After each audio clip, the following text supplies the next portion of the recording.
mengenal hakikat kehidupan. Nah, hakikat kita itu adalah sebagai hambanya Allah dan Allah sebagai Khalik. Jadi Allah Subhanahu wa taala menyebutkan dalam Al-Qur'an wa ma khalaqtul jinna wal insa illa liya'budun. Jadi tidaklah aku ciptakan jin dan manusia selain untuk beribadah kepadaku. Jadi kita ingat kembali bahwa hakikat kehidupan kita di dunia ini, kita adalah hambanya Allah. Kita adalah seorang hamba. Dan yang mengatur semua urusan kita, yang mengatur semua kehidupan kita, yang mengatur takdir kita, itu adalah Allah Subhanahu wa Ta'ala. Dan tentunya dengan pengaturan yang sebaik-baiknya. Allah ciptakan takdir yang sebaik-baiknya untuk kita. Jadi, supaya kita tidak lelah menjalani kehidupan ini, kita kembali lagi menyadari bahwa kita adalah seorang hamba yang bertugas untuk menciptakan, yang bertugas untuk merubah segala sesuatu yang ada di dunia ini adalah Allah. Jadi kita kembalikan lagi, kita sandarkan semua urusan kita kepada Allah Subhanahu wa taala. Kita titipkan semua urusan kita kepada Allah Subhanahu wa taala. Tugas kita di dunia adalah wa ma khalaqtul jinna wal insa illa liya'budun. Jadi tugas kita adalah menjadi hambanya Allah yang bertakwa. Tugas kita adalah menjadi hambanya Allah yang menjalankan perintahnya dan menjauhi larangannya. Kemudian kita flashback kembali bahwa dimensi kehidupan itu hanya ada dua dimensi kehidupan, yaitu yang pertama adalah kesedihan dan yang kedua adalah kebahagiaan. Jadi Bapak Ibu yang dirahmati Allah Subhanahu wa taala, dimensi kehidupan kita itu episodenya hanya berputar di situ-situ saja. Allah ciptakan kesedihan, nanti Allah ciptakan kebahagiaan. Allah berikan masalah dan Allah juga akan sediakan jalan keluarnya. Jadi tugas kita sekali lagi adalah wa ma khalaqtul jinna wal insa illa liya'budun. Tugas kita hanya beribadah sama Allah. Tugas kita itu hanya beribadah kepada Allah, beriman dan bertakwa kepada Allah, menjalankan perintahnya dan menjauhi larangannya. Tugas kita di dunia ini adalah berkarya, berusaha dengan sebaik-baiknya. Yang semoga dengan ikhtiar kita, dengan usaha kita, dengan sekuat tenaga kita ini kita bertawakal kepada Allah, menjadikan rahmatnya Allah segera turun untuk bisa memberikan solusi dalam setiap permasalahan hidup kita, untuk bisa menjadikan jalan keluar dari setiap permasalahan hidup kita, insya Allah. Kemudian supaya kita itu bisa menjadi hamba Allah yang lapang dadanya, yang luas hatinya. Yang pertama yang harus kita lakukan adalah ridha pada ketetapan Allah Subhanahu wa taala. Jadi Masya Allah, Allah Subhanahu wa taala itu Maha Rahman, Maha Rahim. Jadi ketika kita ingat ketika kita masih di bangku sekolah, ketika kita masih menempuh sekolah, menempuh ujian di sekolah, Bapak Ibu guru kita sering mengatakan harap tenang ada ujian. Nah, harap tenang ada ujian.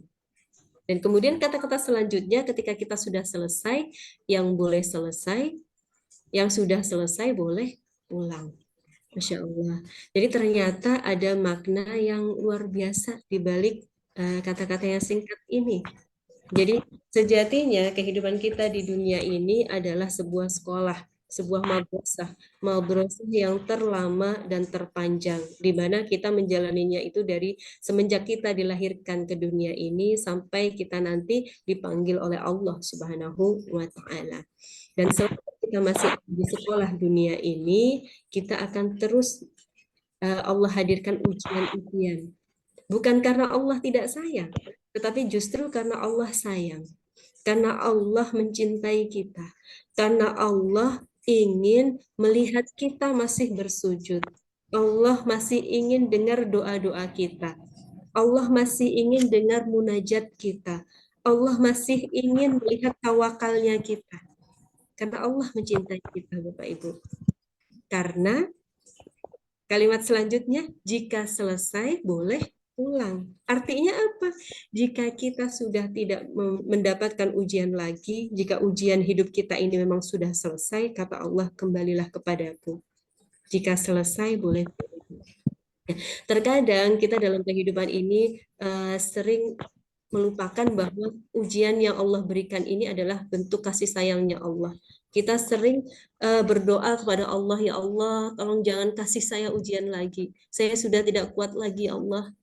Tolong hentikan ujian ini. Sudah cukup, ya Allah, sudah tidak kuat lagi. Nah, terkadang kita lupa. Kata Allah, kalau sudah selesai dari ujian, pulang yuk. Artinya, apakah kita sudah siap untuk pulang kepada Allah? Apakah kita sudah mempersiapkan bekal-bekal kita? Apakah bekal kita sudah cukup untuk menempuh perjalanan panjang, untuk menuju yaumul hisab, yaumul mizan, menuju jannahnya Allah? Pertanyaannya adalah itu, Bapak Ibu. Sudah siapkah kita? Jikalau kita belum siap, yuk mari bersama kita lapangkan dada kita. Dengan cara apa? Dengan cara ridha pada ketetapan Allah Subhanahu wa taala. Jadi definisi dari ridha adalah berdamai dengan takdir.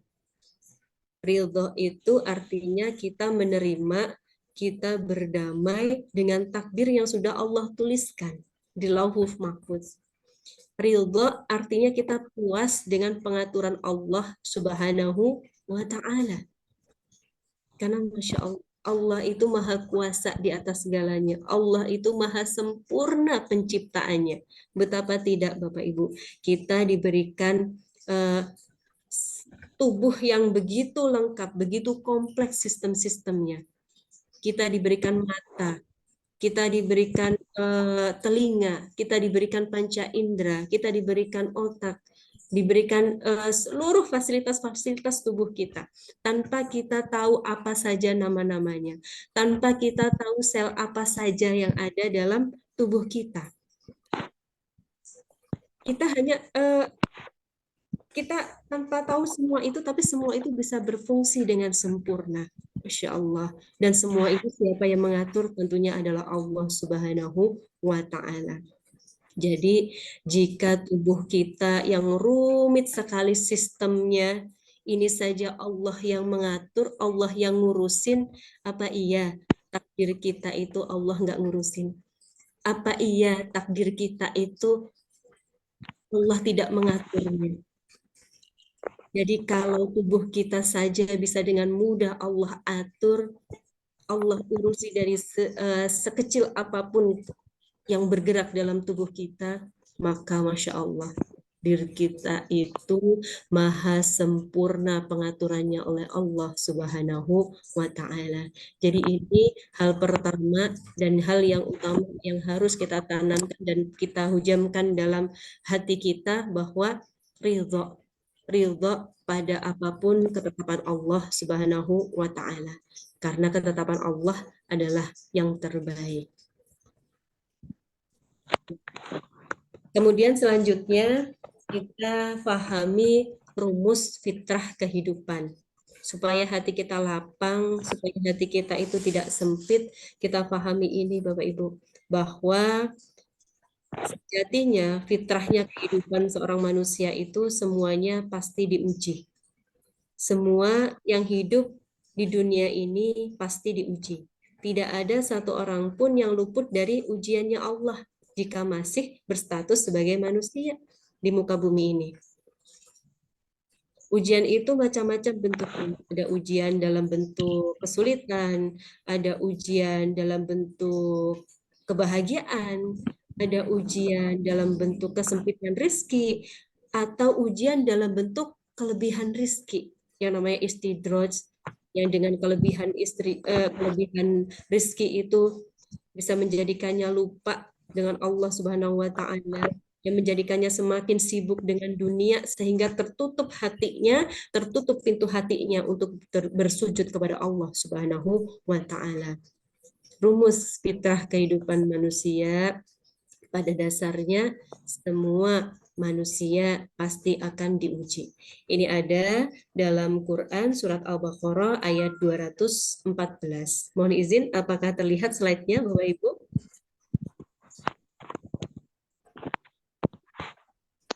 Slide-nya terlihat? Terlihat. Terlihat, Ustazah. Bismillahirrahmanirrahim. Kita buka bersama ayat ini, Quran surat Al-Baqarah ayat 213 sampai 215. A'udzu billahi minasyaitonir rajim. Bismillahirrahmanirrahim. Am hasibtum an tadkhulul jannata wa lamma ya'tikum mathalul ladzina khalau min qablikum massatuhumul ba'sa wad-dharra'u wa zulzilu hatta yaqulur rasulu wal ladzina amanu ma'ah mata nasrullah ala inna nasrallahi qarib. Yang artinya, apakah kamu mengira bahwa kamu akan masuk surga padahal belum datang kepadamu cobaan sebagaimana halnya orang-orang terdahulu sebelum kamu. Mereka ditimpa oleh malapetaka, ditimpa kesengsaraan, serta digoncangkan dengan bermacam-macam cobaan. Sehingga berkatalah Rasul dan orang-orang yang beriman bersamanya, bilakah datangnya pertolongan Allah, ingatlah sesungguhnya pertolongan Allah itu amatlah dekat. Masya Allah. Jadi Allah Subhanahu wa Ta'ala itu senantiasa membimbing kita, senantiasa menghibur kita. Allah Subhanahu wa Ta'ala menuliskan semuanya dalam Al-Quran. Masya Allah, Al-Quran itu luar biasa. Al-Quran itu adalah firman Allah yang sempurna, Masya Allah, yang mencakup seluruh aspek kehidupan kita. Ayat ini mengingatkan kita bahwa apakah kita mengira bahwa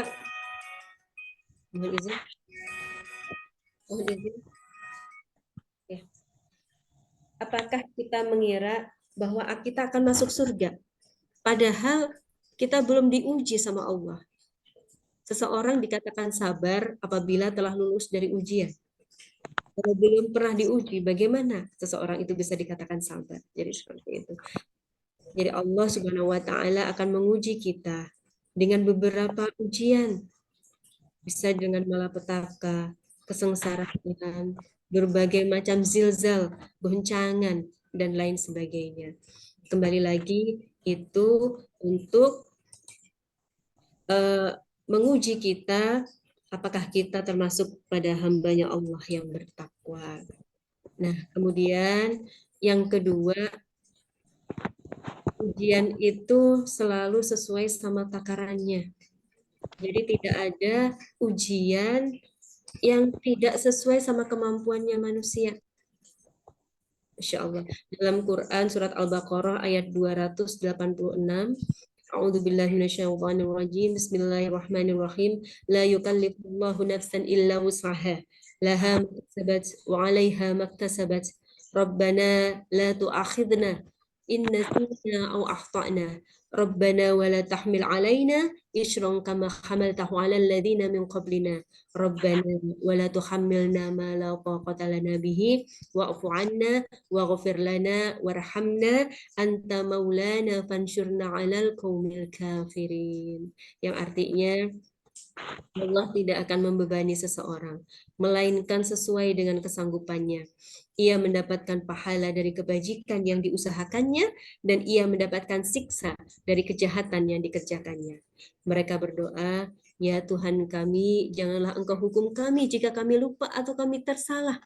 Ya Tuhan kami, janganlah Engkau bebankan kepada kami beban yang berat, sebagaimana Engkau bebankan kepada orang-orang sebelum kami.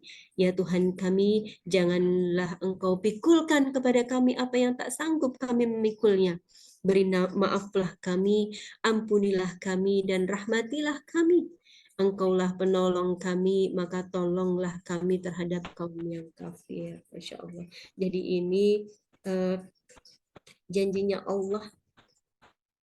Allah meyakinkan kepada kita, Allah itu tidak membebani seseorang, melainkan sesuai dengan kesanggupannya. Kalau menurut Allah kita tidak sanggup, maka kita tidak akan diberikan ujian itu. Kalau saat ini Allah hadiahkan ujian itu hadir dalam kehidupan kita, Artinya Allah sudah percaya kepada kita bahwa kita mampu melaluinya. Insya Allah. Kemudian memahami fitrah kehidupan yang kedua adalah Allah itu ingin kita mengkonversi ujian menjadi amal soleh. Nah, Allah itu pengen setelah kita mendapatkan ujian, kita itu bisa menemukan hikmah yang indah di balik itu semua.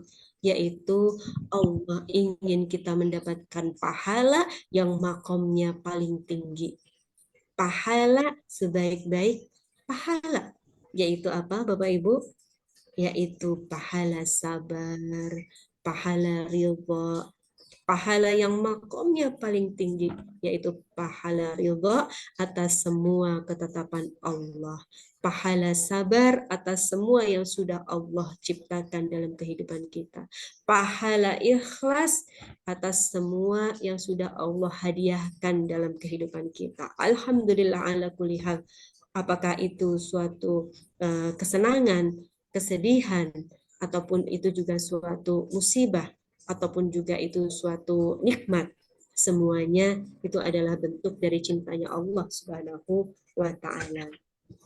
Dalam Quran surat Al-Mulk ayat 2, A'udzubillahi minasyaitonirrajim. Bismillahirrahmanirrahim. Alladzi khalaqal mauta wal hayata liyabluwakum ayyukum ahsanu amala wa huwal azizul ghafur. Yang artinya yang menjadikan mati dan hidup supaya dia menguji kamu. Siapa di antara kamu yang lebih baik amalnya? Nah, ini yang harus kita bawahi.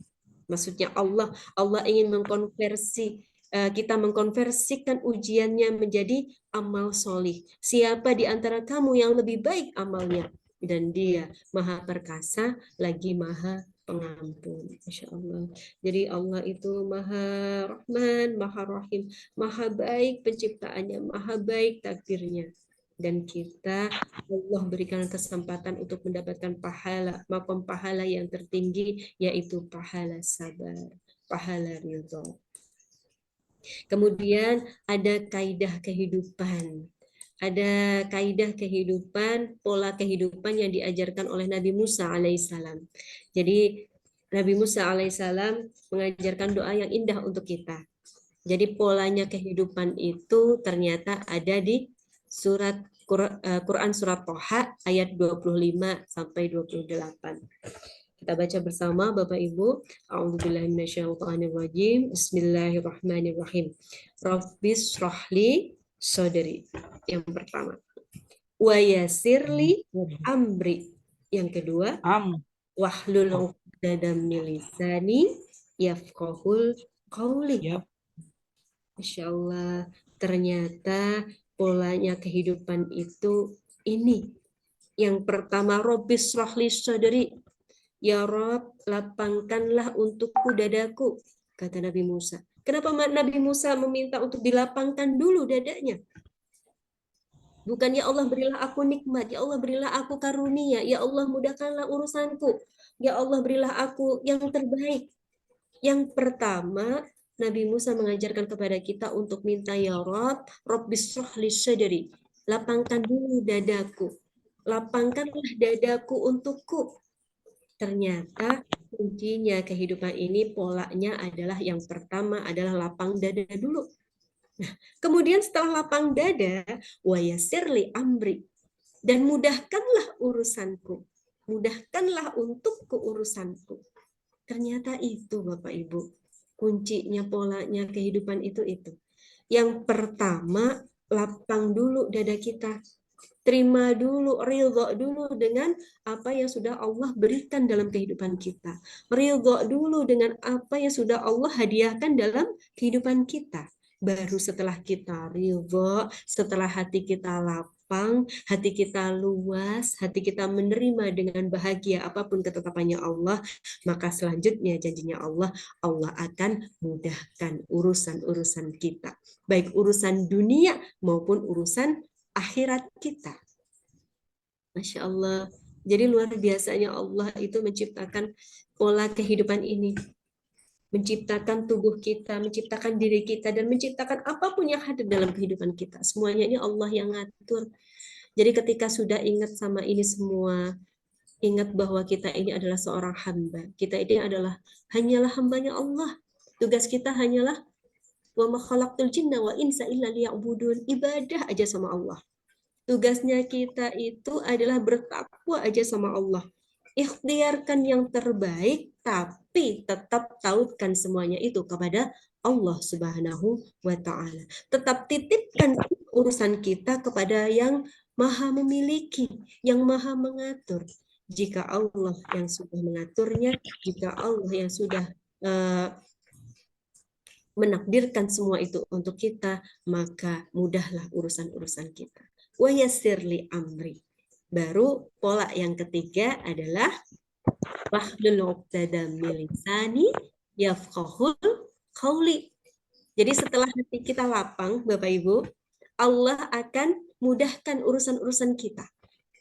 Allah akan hadirkan rahmat dalam kehidupan kita, turun rahmat Allah dalam kehidupan kita. Kemudian setelah itu tujuan hidup kita akan tercapai dengan mudah. Wahlul 'uqdatam min lisani yafqahul qauli, dan lepaskanlah kekakuan dari lidahku supaya mereka mengerti perkataanku.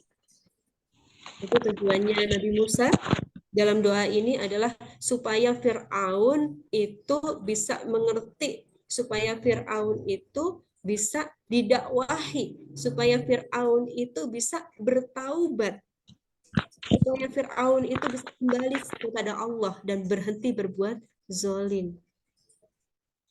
Nah, ini Bapak Ibu, ternyata pola kehidupan yang diajarkan oleh Nabi Musa alaihissalam. Yang pertama adalah lapang dada dulu, kemudian urusan kita dimudahkan oleh Allah Subhanahu wa Ta'ala. Setelah itu tujuan hidup kita akan dengan mudah tercapai insya Allah.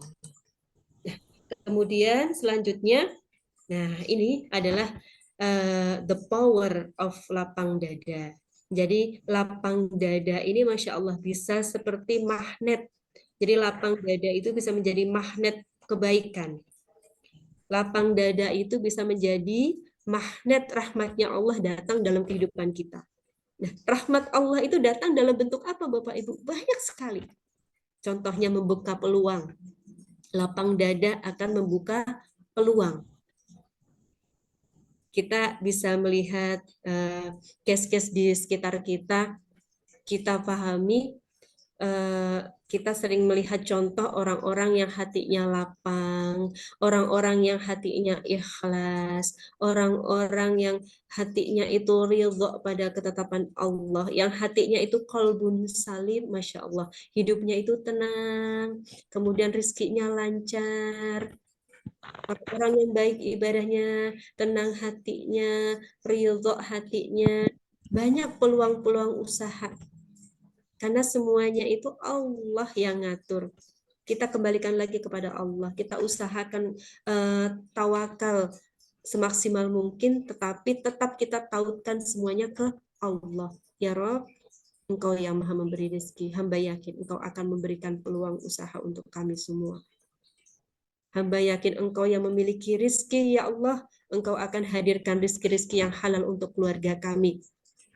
Engkau yang Maha memberi rizki, ya Allah, atas izin-Mu kami akan mudah mendapatkan cita-cita kami. Jadi itu Bapak Ibu, lapang dada ini adalah magnet rizki, lapang dada ini adalah magnetnya rahmat dari Allah Subhanahu wa Ta'ala. Selanjutnya the power of lapang dada, memudahkan segala urusan kita. Kalau kita dadanya sudah lapang, hatinya lapang, semuanya itu terasa mudah. Beda kalau hati kita sempit. Kalau hati kita sempit, tidur di kasur empuk pun rasanya tidak nyaman. Tapi kalau hati kita lapang, kemudian kita penuh syukur, tidur di atas tikar pun bisa saja. Jadi itu. Luar biasanya lapang dada ini. The power of lapang dada. Kemudian selanjutnya mengundang rizki. Jadi lapang dada itu mengundang rizki. Rizki itu maknanya luas Bapak Ibu.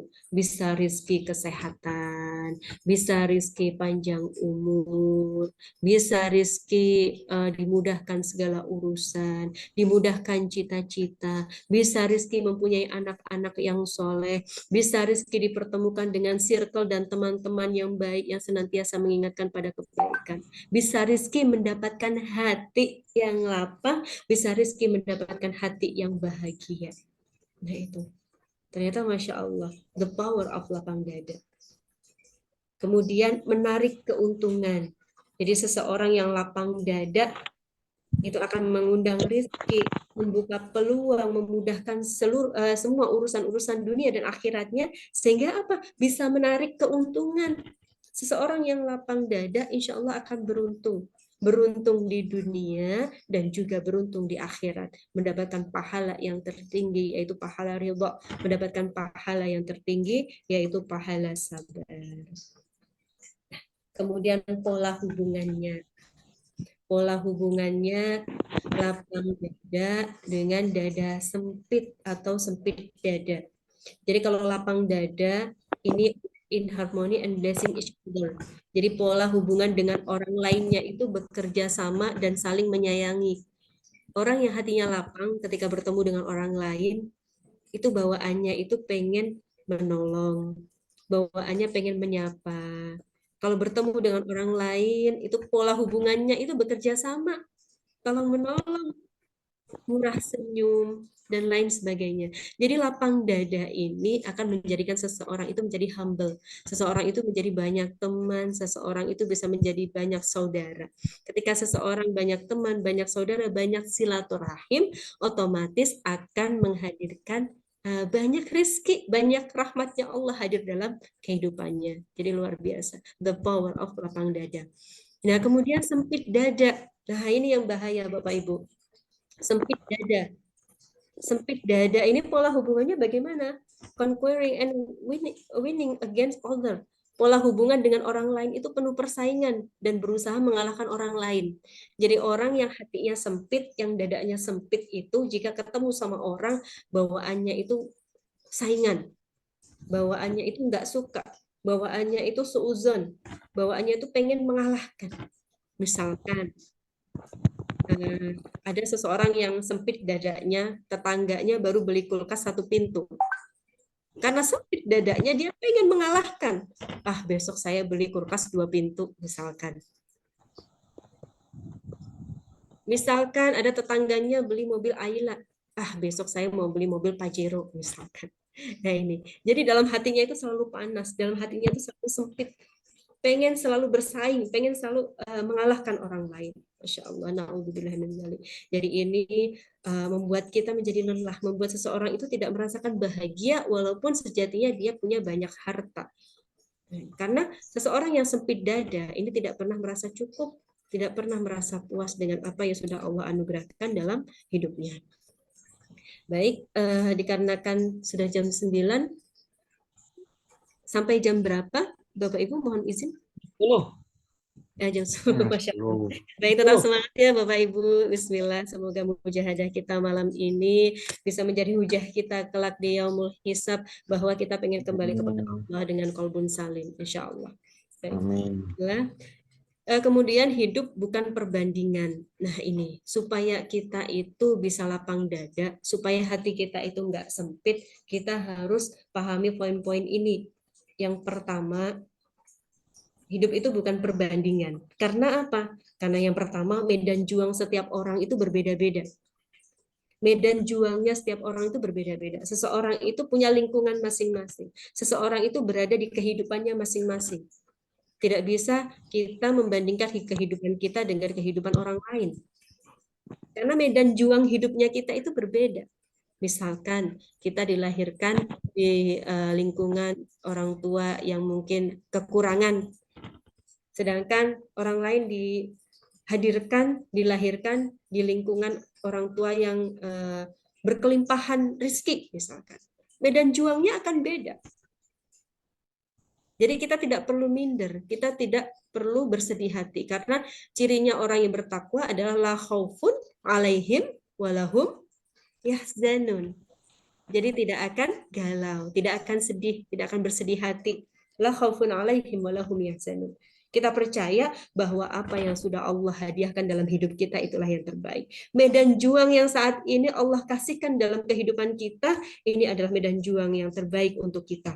Bisa jadi ketika kita diberikan medan juang orang lain, belum tentu kita bisa seperti saat ini. Belum tentu kita bisa istiqomah. Belum tentu kita bisa tetap berada di jalan Allah. Jadi yang kita yakini bahwa medan juang setiap orang itu berbeda-beda. Dan jalan juangnya pun juga berbeda-beda. Ada orang yang usia 30 tahun sudah sukses. Sudah sukses, sudah punya usaha, sudah punya rumah, dan lain sebagainya. Ada orang yang usia 30 tahun itu masih merintis. Suksesnya entar di usia 50 tahun. Jadi jalan juang setiap orang itu berbeda-beda. Tetapi apapun yang Allah takdirkan menjadi jalan juang kita pada saat ini, itu adalah yang terbaik buat kita. Misalkan kita pada saat menikah mungkin punya impian-impian.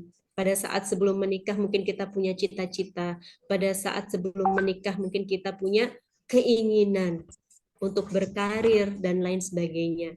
Mungkin kadang-kadang ini dilema dari ibu-ibu, dari para wanita. Ketika setelah menikah harus mengorbankan mimpi-mimpinya. Setelah menikah harus mengorbankan cita-citanya. Tetapi sebenarnya, Bapak Ibu, apa yang kita dapatkan pada saat ini itu adalah yang terbaik. Mungkin kita menunda mimpi-mimpi kita. Mungkin kita memulainya ketika usia kita sudah lebih dari 35 tahun atau bahkan mungkin menjelang 40 tahun. Tapi Masya Allah, kita lihat kembali betapa banyak di 10 tahun yang tertunda itu Allah anugerahkan anugerah yang luar biasa. Allah anugerahkan anak-anak. Allah anugerahkan momen-momen di mana kita bisa membersamai anak 24 jam bersama mereka, mendampingi tumbuh kembang mereka tanpa meninggalkan mereka. Bukankah itu adalah momen-momen yang indah? Itu adalah rizki yang terindah yang tidak pernah bisa terulang lagi. Karena waktu itu adalah rizki yang tidak pernah bisa terulang lagi. Apakah kita menyesali semua itu? Jangan. Kita tidak perlu menyesali semua itu. Itu adalah rezeki dari Allah.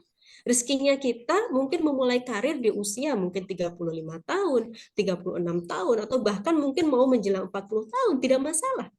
Tidak masalah kita terlambat sedikit, tetapi kita mendapatkan nikmatnya Allah yang lain. Tidak masalah kita menunda mimpi-mimpi kita sejenak, sementara.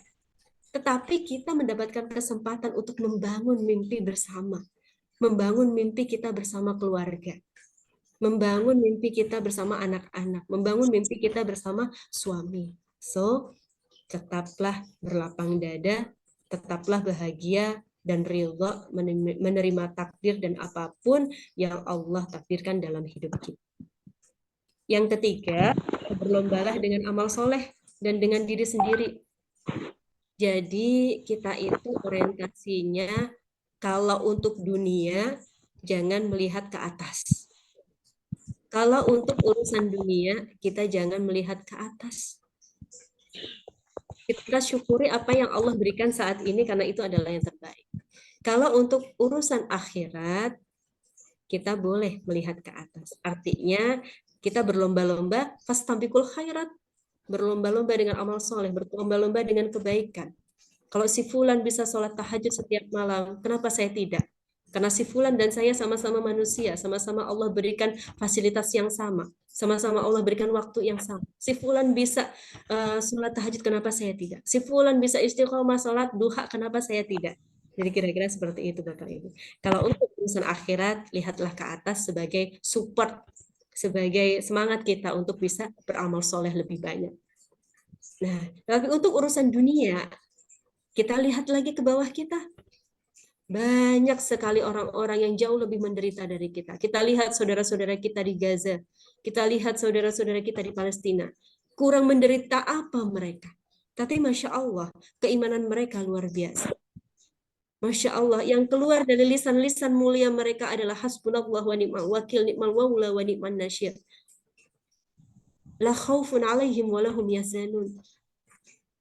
Mereka tidak sedih berlama-lama. Mereka bangkit lagi karena ada Allah bersamaku. Aku akan baik-baik saja karena ada Allah bersamaku. Ini Masya Allah, tawakalnya luar biasa. Luar biasa sekali. Dan yang keempat, hidup bukan tentang menang atau kalah.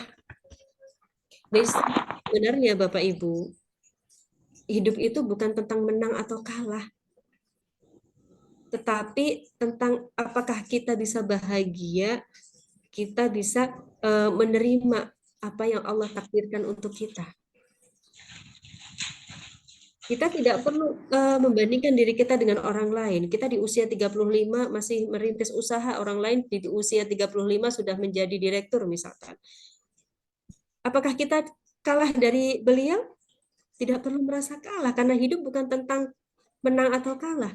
Hidup adalah tentang bagaimana kita bisa menikmati apa yang sudah Allah anugerahkan. Hidup adalah tentang bagaimana kita bisa menikmati dengan penuh kesyukuran. Hidup adalah tentang kebahagiaan kita.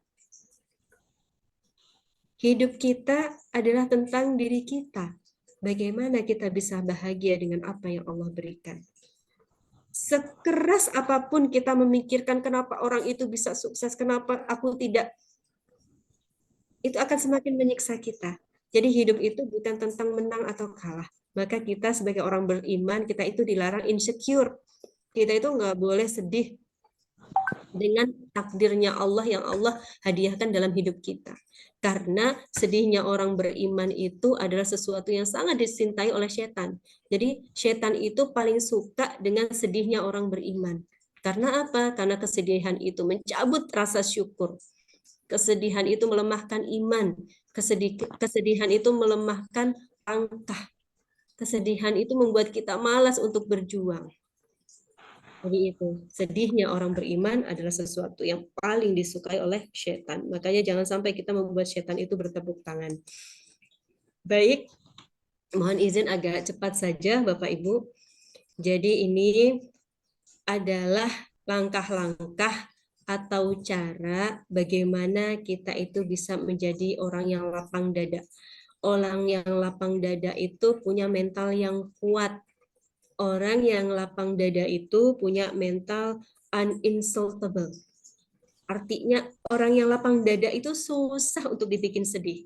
Orang yang lapang dada itu susah untuk dibikin kecewa.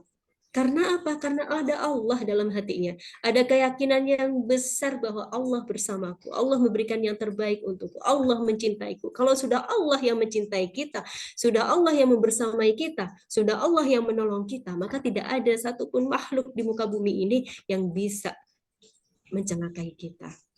Jadi mental uninsultable. Mental yang susah untuk dibikin sedih. Mental yang susah untuk dibikin putus asa. Nah, bagaimana kita bisa mencapai mental yang uninsultable ini? Yang pertama, langkahnya adalah menaikkan kapasitas spiritual kita. Apa itu kapasitas spiritual? Adalah kapasitas imannya kita. Bahan baku dari sebuah ketangguhan ternyata adalah iman. Iman yang kuat. Iman yang tak terpatahkan, iman yang tak terkalahkan. Jadi seperti keimanan saudara-saudara kita di Palestina, keimanan saudara-saudara kita di Gaza. Sebesar apapun ujian yang mereka hadapi, mereka tetap kuat. Mereka punya mental yang uninsultable. Mental orang-orang yang lapang dada, mental yang tidak bisa dikalahkan. Mental yang tidak bisa untuk dibikin putus asa ataupun sedih. Karena apa? Karena kapasitas spiritualnya itu tinggi. Jadi kata Rasulullah Shallallahu Alaihi Wasallam kepada para sahabat, kelak di akhir zaman akan ada hamba-hambaku, satu orang manusia itu keimanannya sama seperti 50 orang sahabat, insya Allah. Dan itulah saudara-saudara kita di Palestina. Kita doakan saudara-saudara kita di Palestina, Allah senantiasa berkahi mereka. Allah tempatkan di jannahnya Allah yang terindah. Allah tolong kehidupan mereka, Allah berikan rizki, Allah berikan keluasan rizki untuk mereka. Kita doakan bersama. Amin, amin ya rabbal alamin. Kemudian yang kedua, langkahnya adalah naikkan kapasitas intelektual kita. Yang pertama, tadi kapasitas imannya kita dulu yang harus kita naikkan, kita upgrade. Kemudian yang kedua, kita upgrade ilmu. Senantiasa hadir dalam majelis-majelis ilmu, senantiasa kita menimba ilmu, senantiasa kita pupuk ilmu-ilmu agama kita. Karena apa? Karena dengan ilmu itulah iman menjadi kuat. Jadi ada korelasi yang sangat besar antara ilmu dan iman dan ilmu. Iman tercipta karena seseorang itu terus belajar. Ma'rifatullah, ma'rifatul Rasul.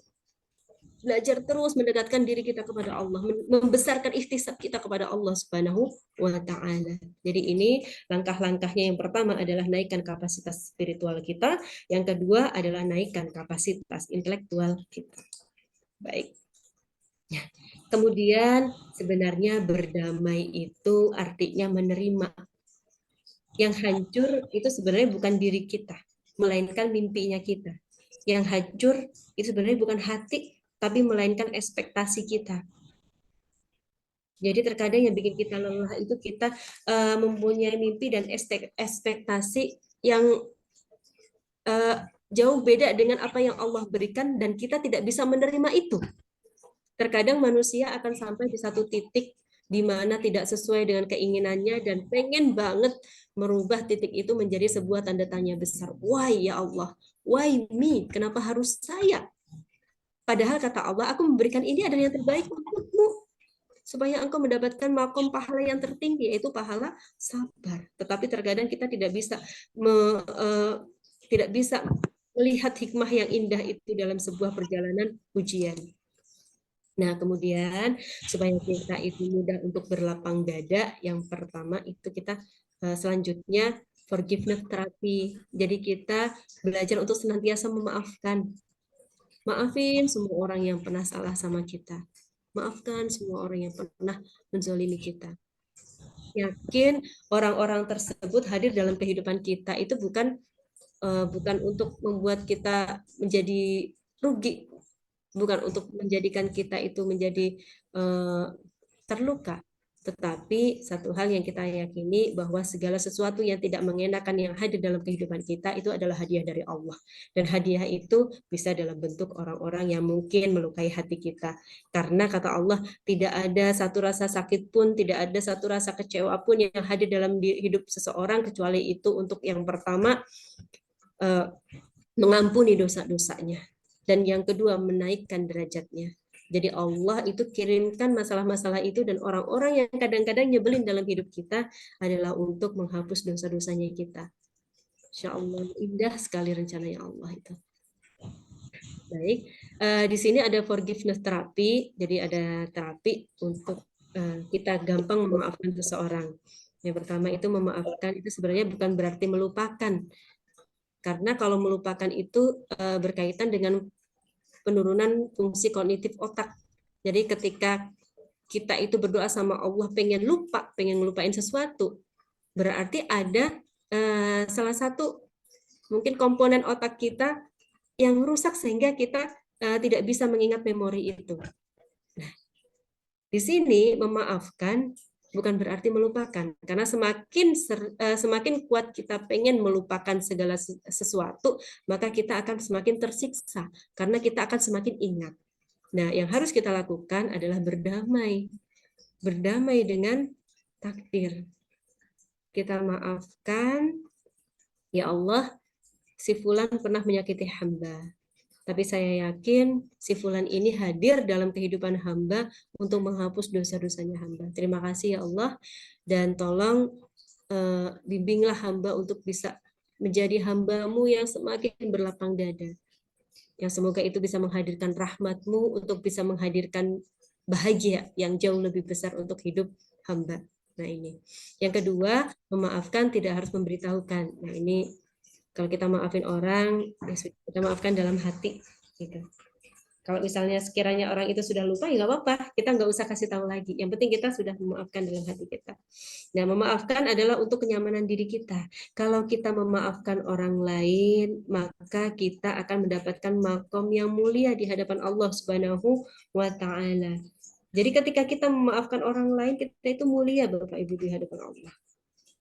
Ya. Apakah kita mau menukar kemuliaan ini dengan rasa dendam kita yang menjadikan kita itu buruk di mata Allah? Yang keempat, memaafkan bukan berarti menyukai orang yang telah bersalah, tetapi kita tetap bersilaturahim dengan orang tersebut. Kita tetap bersilaturahim, berbuat baik. Nah, memaafkan bukan berarti mengizinkan kembali terjadinya kesalahan.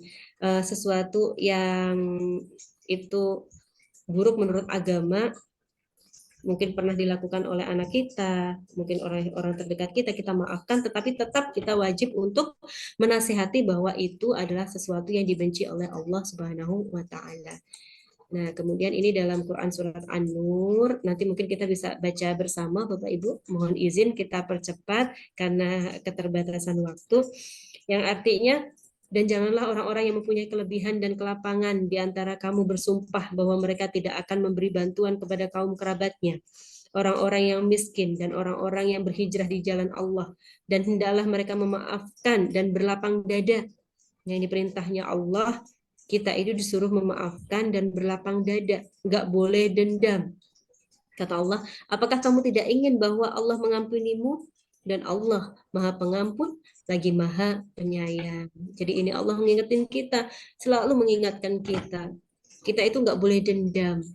Kita itu tidak boleh benci sekali sama orang sampai kita itu bersumpah kita nggak mau bantuin beliau. Padahal kita itu mampu. Nah, kata Allah, maafkanlah dan berlapang dada. Nah, aspek memaafkan supaya kita bisa gampang berlapang dada. Aspek memaafkan itu kalau yang pertama tidak ada lagi keinginan untuk balas dendam.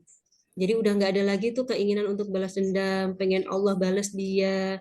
Kalau misalkan kita berkata seperti ini Bapak Ibu, misalkan ada orang yang zolim sama kita, terus kita bilang gini, saya sudah maafin dia, saya sudah maafin si Fulan. Biarin aja, saya nggak akan balas, biarin aja nanti Allah yang balas. Nah, kata-kata terakhir ini, biarin aja Allah yang balas. Artinya, dalam hati kita itu masih ada keinginan kita untuk membalas dendam. Pengen Allah itu balas keburukan dia.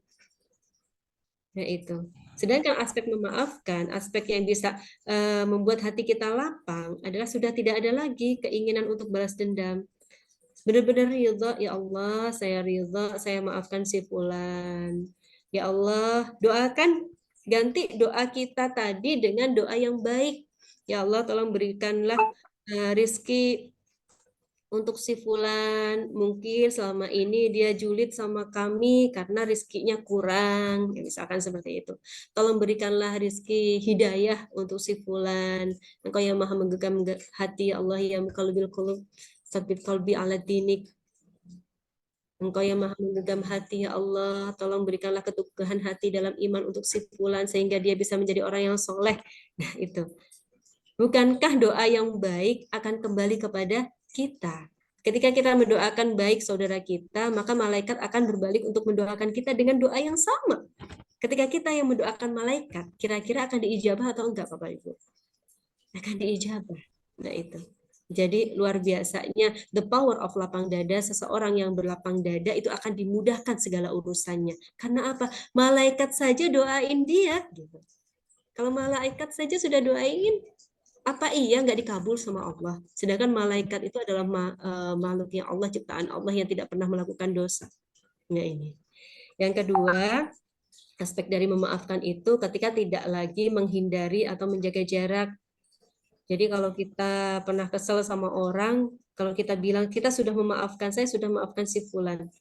Tapi kita masih pengen menghindar, kita pengen jaga jarak, kita nggak pengen melanjutkan silaturahim, itu artinya kita belum sepenuhnya memaafkan, kita belum sepenuhnya ridho. Dalam hati kita masih ada tabir-tabir yaitu dendam. Kemudian keinginan untuk berdamai dengan orang tersebut, keinginan untuk bersilaturahmi. Karena tadi pola hubungannya orang yang lapang dada itu pengennya senantiasa tolong menolong, pengennya senantiasa untuk bekerja sama, untuk bersilaturahim. Nah ini. Kemudian selanjutnya, memaafkan tidak akan merubah masa lalu, tetapi memaafkan akan melapangkan masa depan. Memaafkan belum tentu merubah orang lain, tetapi memaafkan akan menyehatkan batin kita. Jadi di sini yang diuntungkan siapa Bapak Ibu? Kita sendiri. Yang diuntungkan adalah diri kita, yang diuntungkan adalah jiwanya kita. Kemudian hidup itu hanya tentang bagaimana cara kita menikmati dan menghiasi hati kita dengan kesyukuran. Sebuah kesyukuran yang bukan hanya karena kita mendapatkan nikmat, tetapi juga kesyukuran sebab Allah Subhanahu wa taala tidak mengambil apa yang melekat pada diri kita dan yang masih kita butuhkan. Jazakumullah khairan katsiran, wallahu alam bisawab. Ilmu itu hadirnya dari Allah Subhanahu wa taala.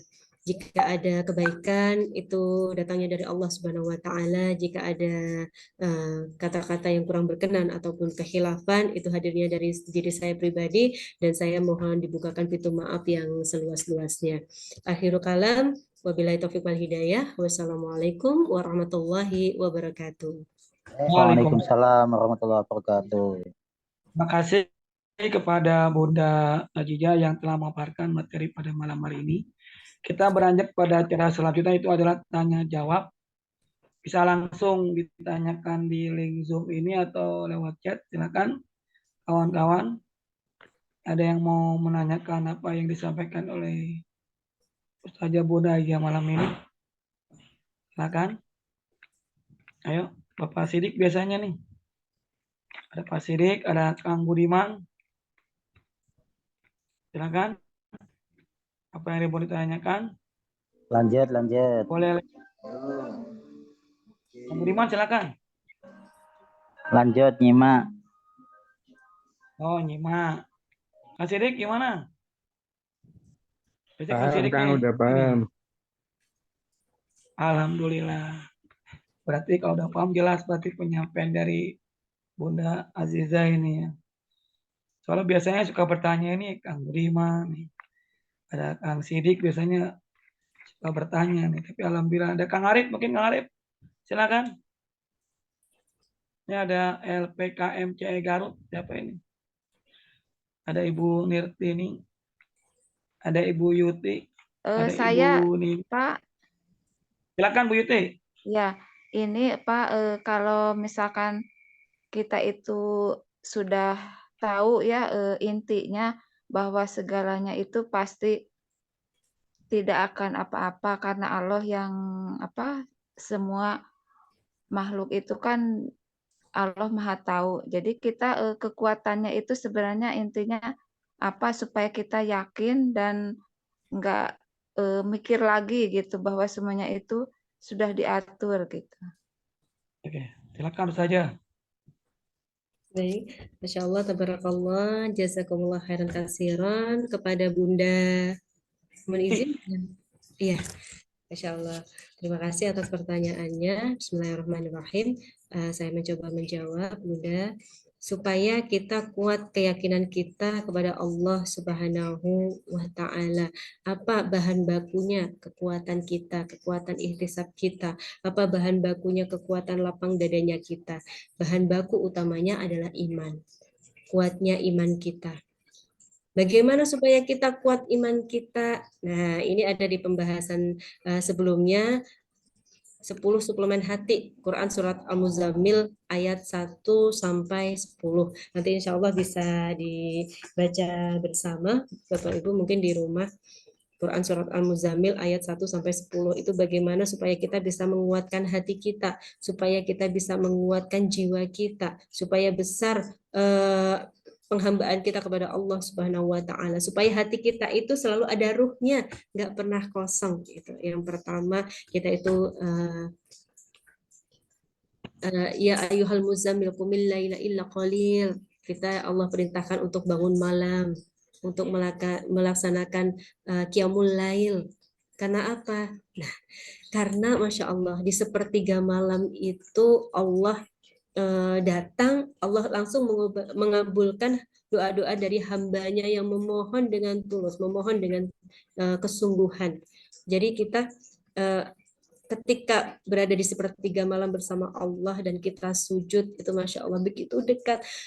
Momen terdekatnya seorang hamba dengan Allah itu adalah pada saat dia sujud. Jadi sebenarnya jarak kita dengan Allah itu adalah jarak kening kita dengan sajadah kita. Artinya apa? Sebenarnya Allah itu dekat dengan kita gitu. Pertolongan Allah itu dekat dengan kita. Jaraknya kita sama Allah itu hanya tergantung bagaimana kita melaksanakan ibadahnya kita. Yang pertama untuk menguatkan iman kita, untuk supaya suplemen hati kita itu menjadi kuat adalah qiyamul lail. Kemudian yang kedua di ayat selanjutnya warattilil qur'ana tartila. Bacalah Al-Qur'an dengan tartil. Nah, dekat dengan Al-Qur'an. Bukan hanya dibaca saja, tetapi kita pahami maknanya, kita baca artinya. Insya Allah, jadi Al-Quran itu luar biasa, mencakup semua aspek kehidupan kita. Semua kehidupan kita itu ada dalam Al-Quran. Seseorang yang dekat dengan Al-Quran, maka akan kuat secara imannya, kuat mentalnya, dan kuat fisiknya. Kita lihat saudara-saudara kita di Palestina, kurang bagaimana menderitanya mereka, tetapi mereka tetap bersama Al-Quran. Kita lihat saudara-saudara kita di Palestina dengan begitu banyak penderitaan, tapi mereka tetap bersama Al-Quran. Itulah yang menguatkan ruhiyah mereka. Mereka tetap yakin bahwa Allah bersamaku, Allah bersamaku. Selama Al-Quran bersamaku, selama Al-Quran ada dalam dadaku, maka Allah akan senantiasa bersamaku. Nah itu, Insya Allah. Jadi kita dekatkan diri kita dengan Al-Quran. Jika kita sudah dekat dengan Al-Quran, maka hati ini akan damai sekali. Akan besar sekali keimanan kita kepada Allah Subhanahu wa Ta'ala. Dan ciri-ciri orang yang beriman adalah la khaufun alaihim wa lahum yahzanun. Ciri-ciri orang yang bertakwa. Tidak akan bersedih, tidak akan galau dan bersedih hati. Kalau alam bisawab, insya Allah itu, Bunda, semoga bisa menjawab pertanyaannya. Bunda, ada di link chat 2 orang yang bertanya. Bu saja. Mohon izin saya buka dahulu. Nah, ada 2 orang. Dari Uhti Irlandia. Ya, Masya Allah. Apa kabar Uhti? Semoga sehat selalu, senantiasa dalam lindungan Allah. Assalamualaikum. Bunda izin bertanya, bagaimana tandanya jika kita sudah benar-benar ikhlas memaafkan kesalahan orang lain? Jika kita berkata sudah ikhlas memaafkan, tapi masih terus teringat tentang kesalahan mereka, apakah itu sudah betul memaafkan? Nah, Masya Allah. Jadi kita kembali lagi ke poin kita tadi. Bapak Ibu, mohon izin saya buka kembali slide-nya. Ya, jadi di poin yang pembahasan terakhir tadi, dari aspek memaafkan. Apakah terlihat, Bapak Ibu? Sudah terlihat. Baik. Ya, aspek memaafkan. Jadi ini, bagaimana ciri-cirinya kita kalau sudah maafin seseorang yang pernah zalim sama kita? Nah, yang pertama adalah ketika dalam diri kita itu tidak ada lagi keinginan untuk dendam, untuk balas dendam. Kita itu nggak lagi berkata seperti ini, Bapak Ibu. Ya sudahlah, saya sudah maafin si fulan, ntar biar Allah aja yang balas. Nah, kalimat terakhir itu di tip kalimat terakhir itu dihilangkan, kalimat terakhir itu dihapuskan dalam dada kita. Tidak ada lagi keinginan untuk balas dendam, tidak ada lagi keinginan Allah yang balas. Tetapi ganti itu dengan doa yang baik. Insya Allah doa yang baik itu juga kembali kepada kita. Doa yang baik, doanya orang yang ridha itu ijabah, Masya Allah. Jadi ketika aspek memaafkan yang pertama ini sudah ada dalam diri kita sudah nggak doain lagi yang jelek-jelek, kita nggak doain lagi Allah balas keburukan dia. Insya Allah itu indikasi kita sudah benar-benar ikhlas untuk memaafkan saudara kita. Kemudian yang kedua, tidak lagi menghindar. Nah, kita kalau ketemu biasa aja salaman, kita biasa aja ucapkan salam, assalamualaikum, gimana kabarnya, semoga sehat selalu senantiasa dalam lindungan Allah. Ya, kita tetap menyapa, tetap bertemu seperti biasa. Kadang ada kalau kita lagi kesel sama orang, misalkan kita pengen mengkol di satu, pengen belok di satu jalan ada orang itu, terus kita tiba-tiba banting setir, tiba-tiba kita lewat di jalan yang lain gitu karena nggak pengen ketemu sama orang itu. Nah itu hati-hati. Artinya itu indikasi di dalam hati kita itu belum sepenuhnya memaafkan. Masih ada unsur dendam, unsur kesal kepada saudara kita. Jadi ketika kita bertemu orang tersebut, kita nggak lagi menghindar, nah itu insya Allah adalah ciri-ciri kita itu udah mulai ikhlas. Sapa saja. Keutamaan orang menebarkan salam luar biasa, Masya Allah. Mendapatkan kemuliaan di mata Allah Subhanahu wa Ta'ala. Yang mengucapkan salam duluan. Misalkan kita yang disakiti, kita bertemu, kita ucapkan salam duluan. Masya Allah, kemuliaan kita di hadapan Allah. Demi kemuliaanmu di hadapan Allah, apakah engkau tidak ingin mendapatkan kemuliaan itu, wahai saudaraku? Gitu kata Rasulullah. Jadi maafkan, nggak perlu kita menghindar. Jadi kita lapang dari kita. Dan seseorang yang pernah berdosa sama kita, ketika kita punya dua aspek ini, kita ketemu sama dia tetap baik, itu sebenarnya menyiksa batinnya dia sendiri loh. Nanti dia akan tersiksa dengan dosanya dia sendiri. Dia merasa nggak enak hati, ya Allah, sudah sebagaimanapun aku menyakitinya, ternyata dia tetap baik kepadaku. Nah ini terjadi di zaman Rasulullah Shallallahu Alaihi Wasallam. Ketika ada seorang wanita Yahudi buta yang senantiasa mencaci Rasulullah Shallallahu Alaihi Wasallam, meludahi Rasulullah, mencaci, kemudian dengan kata-kata yang luar biasa jahat gitu. Ternyata apa Bapak Ibu sikapnya Rasulullah, Masya Allah, Raufur Rahim. Setiap hari yang menyuapi wanita Yahudi tersebut adalah Rasulullah Shallallahu Alaihi Wasallam. Dan ketika wanita Yahudi tersebut sakit, Rasulullah menjenguk. Akhirnya apa Bapak Ibu? Wanita Yahudi tersebut memeluk agama Islam. Karena apa? Karena kemuliaan akhlaknya Rasulullah Shallallahu Alaihi Wasallam. Kemudian yang ketiga, cirinya adalah ada keinginan untuk berdamai dengan orang tersebut. Kita kepingin nyambung silaturahim. Mungkin selama ini kita pernah dikecewakan, tetapi ya Allah, demi kemuliaan hamba di hadapanmu ya Allah, hamba pengen mulia di hadapanmu ya Allah, hamba pengen dapat rahmatmu. Bismillahirrahmanirrahim, hamba sambung kembali tali silaturahmi ini semua karena Engkau ya Allah, untuk mendapatkan ridhamu ya Allah. Insya Allah. Jadi ketika sudah ada tiga aspek ini, insya Allah kita termasuk hamba-hambanya Allah yang ridho. Amin amin ya rabbal alamin. Mungkin itu Bunda Irlandia, semoga bisa menjawab dari pertanyaannya. Kemudian selanjutnya dari Bunda Pani. Ibu Nurtini. Ada Teh Pani tuh satu kelewat. Oh iya. Afwan, Bunda Fani, iya. Teh Pani juga ada tuh. Bismillahirrahmanirrahim. Mohon izin bertanya tentang memaafkan. Bagaimana kalau setelah kita memaafkan, orang yang kita maafkan justru mendendam dan selalu membuat masalah terus? Apakah kita tetap atau tidak boleh menjaga jarak? Masya Allah. Jadi terkadang manusia itu memang luar biasa ya Bapak Ibu, luar biasa Allah hadirkan jadi penguji imannya kita gitu. Jadi terkadang ada tipe-tipe orang yang ketika dia itu berbuat salah tapi tidak mengaku salah, misalkan dia berbuat salah tapi tidak merasa salah. Ketika kita sudah maafkan tapi dia hobi banget untuk jahatin kita, hobi banget untuk bikin masalah gitu. Bukan hanya dengan kita, mungkin dengan semua orang.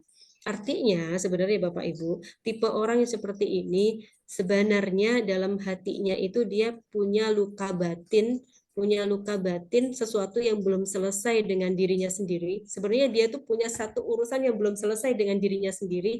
Dia itu tidak tahu harus berbuat apa, tidak tahu bagaimana cara mengobatinya. Akhirnya apa? Timbulnya hati yang sempit. Kalau hati yang sempit tadi, Bapak Ibu, mohon izin saya tunjukkan lagi slide-nya yang tadi. Tentang hati yang sempit tadi, mohon izin. Apakah sudah terlihat? Nah, ini. Nah, jadi orang tersebut termasuk dalam kategori yang sempit dada. Sempit dada itu conquering and winning against other. Pola hubungan dengan orang lain itu penuh persaingan dan berusaha untuk mengalahkan orang lain.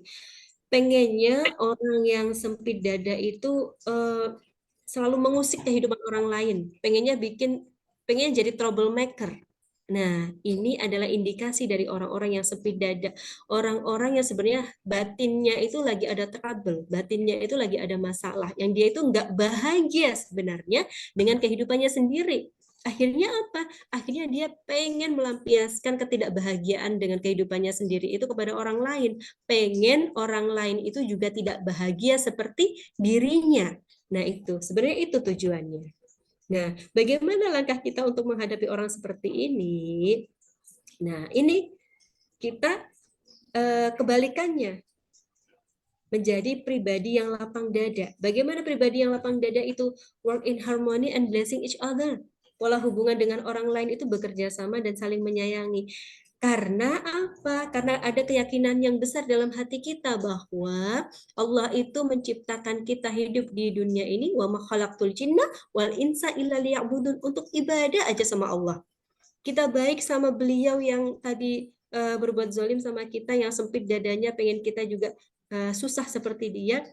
Kita niatkan, ya Allah, saya berbuat baik kepada si fulan ini karena Engkau ya Allah, karena ingin mendapatkan ridhamu ya Allah, karena hamba ingin mendapatkan kasih sayangmu ya Allah. Nah, kita ingat lagi, in ahsantum li anfusikum wala in asyatum falaha.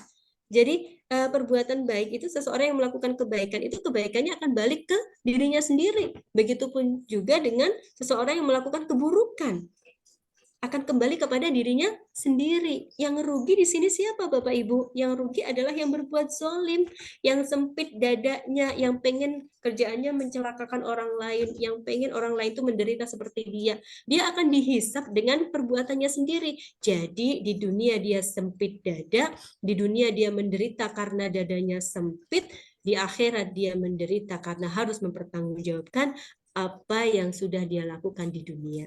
Nah, sedangkan kita yang lapang dadanya, yang work in harmony and blessing each other, ini kita menjadi pribadi yang beruntung, menjadi pribadi yang bahagia. Di dunia kita bahagia karena lapang dada kita. Di akhirat kita bahagia karena kita mendapatkan pahala yang makomnya tertinggi, yaitu pahala sabar, pahala ridho, insya Allah.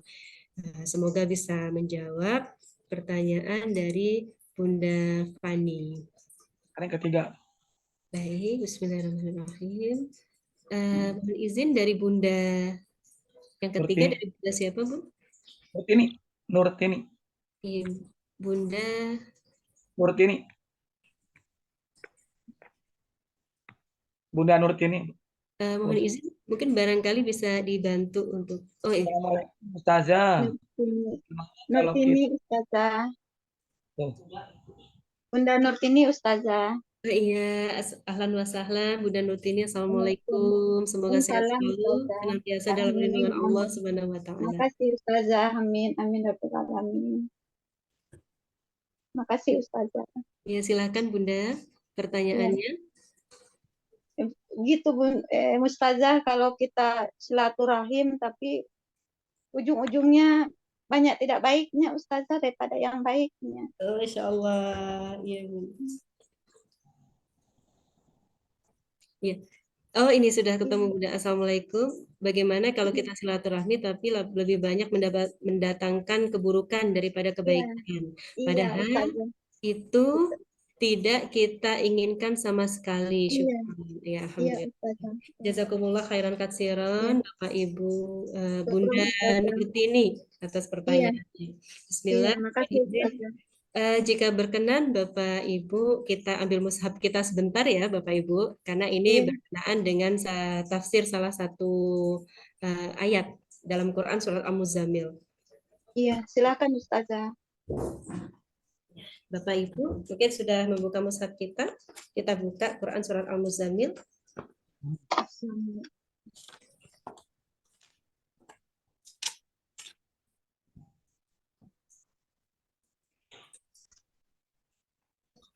Quran surat Al-Muzammil itu Quran surat ke-73 ada di halaman 574.